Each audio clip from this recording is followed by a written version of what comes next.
आज मैं यजुर्वेद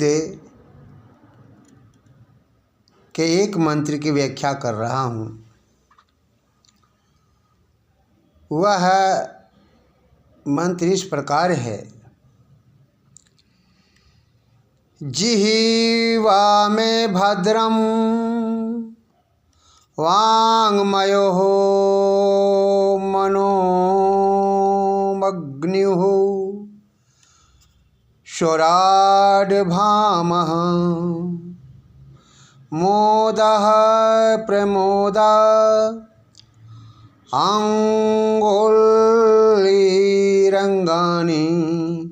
मित्रं मे सह। इस मंत्र में ये कहा गया है, साहस ही मेरा मित्र है।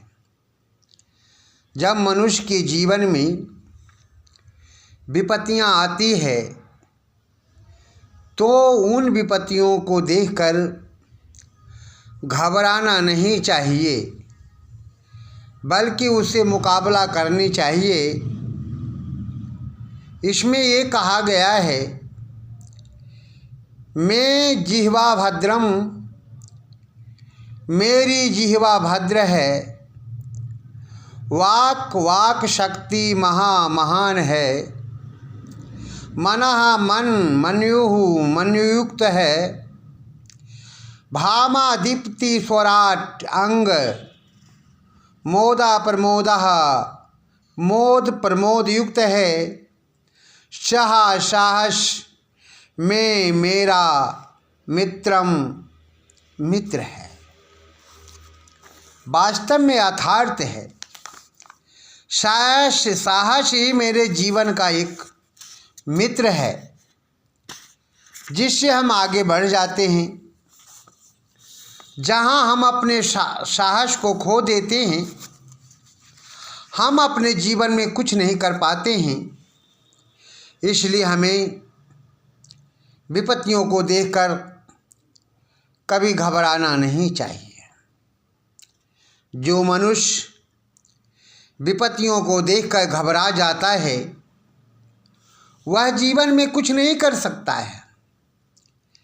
किसी कवि ने बड़ा सुंदर लिखा है, देख कर बाधा विविध बहु विघ्न घबराते नहीं। रह भरोसे भाग्य के दुख भोग पछताते नहीं। काम कितना हो कठिन किंतु युक्ताते है नहीं। भीड़ में चंचल बने जो वीर दिखलाते नहीं। क्या कमाल की बात है। वास्तव में हम साहस के पुजारी जब बनेंगे तो निश्चित है हमारे कार्य सफल हो जाएंगे। इस मंत्र में ये कहा गया है कि मेरी जीभ भद्र है। जीभ बोलने के काम आती है और स्वादों के रसों के अनुभव का भी साधन है। उसके कहने के भाव यह है कि हम जीभ से सदा स्वास्थ्यप्रद भोजन का स्वाद लें। जीवन को ठीक तरह से चलाने के लिए मन को वश में करें, और मन को वश में करने के लिए पहले हमें आहार को शुद्ध करना पड़ेगा। और आहार शुद्ध हो तो बुद्धि शुद्ध हो जाती है। बुद्धि शुद्ध हो तो स्मृति ठीक रहती है। स्मृति ठीक है तो हृदय को सभी ग्रंथियां खुल जाती है, अर्थात हृदय की सभी ग्रंथियां खुल जाती है। मन के संदेह दूर हो जाते हैं और मनुष्य का जीवन विकसित होने लगता है। इसलिए भोजन की शुद्धता आवश्यक है। तो इसमें कहा गया, शुद्ध आहार बहुत जरूरी है। किसी ने ठीक कहा है, जैसा खाए अन्न वैसा बने मन। यथार्थ है। हमें अपने मन पर विषय ध्यान देना होगा। यह जीवा है घूस लेने वाला बाबूजी। घूस लेकर यह रेलवे बाबू माल को अंदर भेज देता है, परंतु अंदर जाकर के गाड़ियों की टक्कर हो जाती है। घूस के कारण, स्वाद के कारण हम भी सब कुछ खा जाते हैं। मुरब्बे, अचार, चटनी, पकौड़ी, पापड़, दही, खीर, आलू पराठे, सब कुछ पता उस समय लगता है जब वो अंदर जाकर लड़ते हैं। एक बहु भीजी पंडित जी प्रीति भोज गए, बहुत से पेड़े और अन्य खाद्य पदार्थ खा गए। घर में आए तो पेट में होने लगा दर्द। वैद्य जी आए, उन्होंने कहा पंडित जी चूर्ण खा लो। पंडित जी ने कहा वैद्य जी महाराज आप भी विचित्र आदमी हैं, यदि चूर्ण खाने की जगह होती तो एक पेड़ा और ना खा लेता, अतः ऐसे खाने वाले मत बनो। जीभ तो एक पेड़ा और ना खा लेता, अतः ऐसे खाने वाले मत बनो। जीभ को वश में रखो। जीवा यदि भद्र नहीं होगी तो बहुत हानि होगी। यह है 3 इंच की, पर यह पूरे 6 फुट के आदमी को मार सकती है। भोजन के अतिरिक्त बोलने में भी जीभ का उपयोग होता है। इसे हर समय मत चलाते रहो। कम बोलो, अधिक सुनो।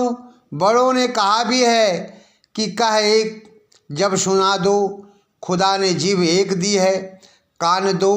दूसरों की बातों पर विचार करो और उनके प्रकाश में अपनी धारणाओं को तौलो। फिर जो सही लगे वह करो। यदि आप बीमार हैं तो अपना मुख बंद रखिए।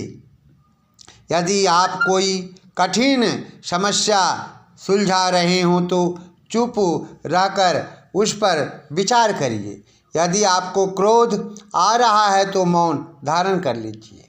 का कमाल का बात इसमें दिया है। आगे कहा गया वांगमयो, मेरी वाक शक्ति महान हो। प्रभु, दूसरे प्राणियों से मनुष्य का भेद इसी वाक शक्ति के आधार पर है। मनुष्य से इतर जितने प्राणी हैं उनमें वाणी अव्यक्त रूप से की होती है, परंतु मनुष्य में वह व्यक्त रूप की है। इतर प्राणी में वाणी की सत्ता ध्वनि या नाद के रूप में होती है, परंतु मनुष्य में वह वाणी ध्वनि नाद के अतिरिक्त भाषा के रूप में होती है। जब हम संध्या मंत्र में परमात्मा से वाक शक्ति की आचना करते हैं और कहते हैं ओम वाक वाक, ओम प्राणः प्राणः, ओम चक्षु चक्षु, ओम श्रोत्रम श्रोत्रम, ओम नाभि, ओम हृदयम, ओम कंठा, ओम शिरः, ओम बाहुभ्याम यशो बलम, ओम करतर करपिष्ठे। कितनी अच्छी बातें हैं। वास्तव में हमें अपने जीवन में जो है मन को संतुलित रखना चाहिए।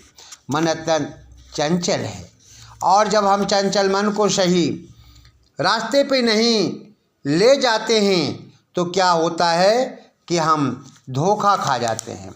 इसलिए हमें आप लोगों से कहना है कि मन को वश में कीजिए। और इसमें और विषय पर कहा गया है कि वास्तव में यथार्थ है। आज मन अत्यंत चंचल है। जीव जो सही चीज़ को पता लगा लेता है, क्या अच्छा है क्या बुरा है, कौन मीठा है कौन तीखा है। इसलिए हमें अपने जीवन को भी इसी प्रकार से समझना होगा।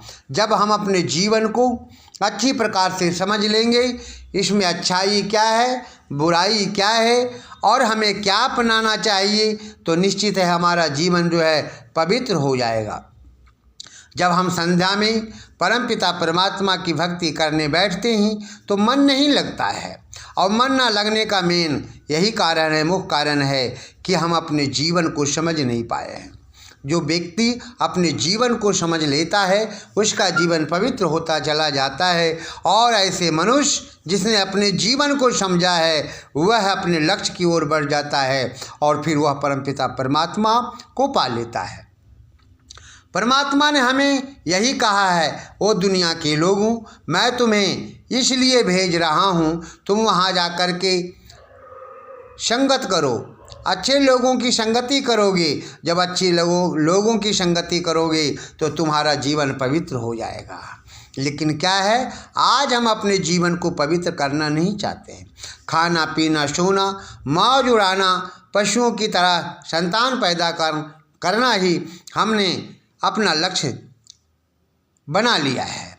जबकि ये काम मनुष्य के भी हैं, मैं ये नहीं कहता, लेकिन इसके साथ साथ जो है कि मनुष्य एक विवेकशील प्राणी है, समझता है अच्छा क्या है, बुराई क्या है और बुरा क्या है। इसलिए कहा सत्यम बुर्यात, सत्य बोलो, प्रियम बुर्यात, प्रिय बोलो।